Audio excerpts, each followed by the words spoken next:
So this morning what I'm going to take you guys through is a feature that I quite often like to use for measuring out quantities and when I'm ordering metal and stuff like that. For this example, it's going to be ordering riprap. So in the floor of this pond here, as you'll see, I'll slew across the bottom section of this pond. You can see around the orange is the floor of the pond, and it is rock lined with 400 to 500 size riprap gabion. So when I'm working out, I've probably got another couple of days or so in the floor here before I'm ready for the rock, but because you're down here in Taupo, you need to order things a little bit, earlier in advance to make sure you get them on time. So what you can do is you come in here up to your center box or whatever box you choose. I like to use the center one, and you come down to measure point/line, and as long as you're slewed inside a 3D polyline that you want to measure, the system will calculate your area and the length and slope and stuff like that. So the slope is 0 because obviously the bottom of the floor is flat. The area is 50.66 meters squared. So what we're going to do is come into the calculator and go 50.66 times 0.45. So the rock is 400 to 500 size riprap, but it can vary. So we're just going to go a happy medium of 450. So that equals 22. So if we said 23 cube of rock for the floor of the pond. So what I'm going to do is I'll shoot up the top. I've got a load and a half, maybe 2 loads sitting up there at the moment. So what I'll do is we'll go up the top and I'll show you how I calculate a volume of a 6-wheeler load that's been tipped off of rock and storing it on the cloud. Alright guys, now we've come up to the top where we've had 3 loads tipped off here, of which we've only got one and a half left. We had to use some on a spillway in one of the ponds further down in the gully here. So now we're up into this top section, and we're just going to work out some quantities for what we need for the floor. We know we need about 23 cubes. So what I like to do is when coming and working with odd sized rock and stuff like that, I know that this here is a full 6-wheeler load that's come straight from the quarry. I've taken a few buckets out of this one over here, so I'm not going to base anything off that. I'm going to take some measurements off this. So I'll come in here to calculate volume, pile, just quickly go around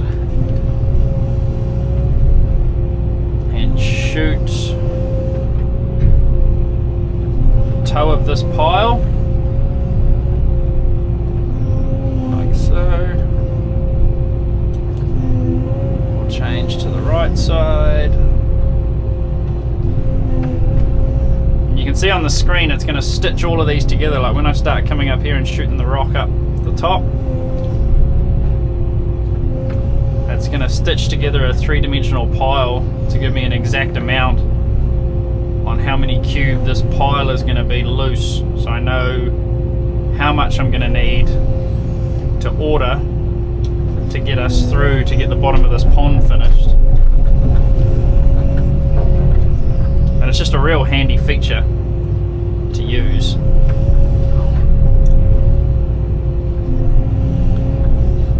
So obviously the more points you do, the more accurate it's going to be. So we like to take a few good shots around the pile, on top of the pile, etc. So we'll take another shot there, another shot there, we'll take another couple up here. So this has probably taken all of a minute or two to do. So you can see on the screen we've now got our 3-dimensional pile. So we come across here to next, and we know that a 6-wheeler holds about 6.01 cube of rock. So what we're going to do is come in here, and we know that we need 22.79, so we'll come across and just say 23 cube divided by 6, 3.8 loads. So we know, say 4 loads. So we've got 1.5 here, so we probably need another 2 loads, 2.5 loads to get the pond floor finished, which makes it so handy. And you can take it a step further. You can save the report like that. Done. Come down here into Unicontrol Cloud, and you can see file is updated from the cloud. Sign in.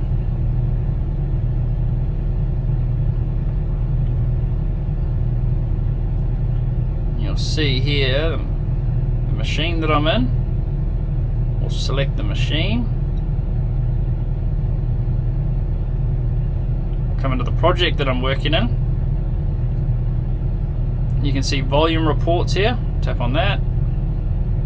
And we've got 6.01 fills CSV, so we'll go like that. Download. Open in notes. So you can see here fill volume, calculated volume. So what we're going to do is name this Rip Wrap 400 to 450. And you can see here, so what I've done is I've got a list in my notes of all the different sized amounts of rock, whether it be pumice, whether it be mulch, and I've got them all saved in here in my phone. So I know that next time we go to work with similar sized rock, I can go, okay, cool. A 6-wheeler load holds roughly 6 cube, or give or take maybe 0.2 of a cube, you know, because the loader driver may load a bit more, a bit less. And all we do is hit save. And there we've got all the information we need for the job that we're doing, so there's no more guesswork. You've got all the software at your fingertips to be able to do this. It just makes sense. Like, it's taken me all of 5 minutes to do, and now this information's saved. So for next time, all I have to do is figure out the area, which you can do in the software. Figure out the area that you need to be working inside of. I know how much cube a truck holds. You can order X amount of trucks. Streamlines your operation, makes your projects so simple and so fast.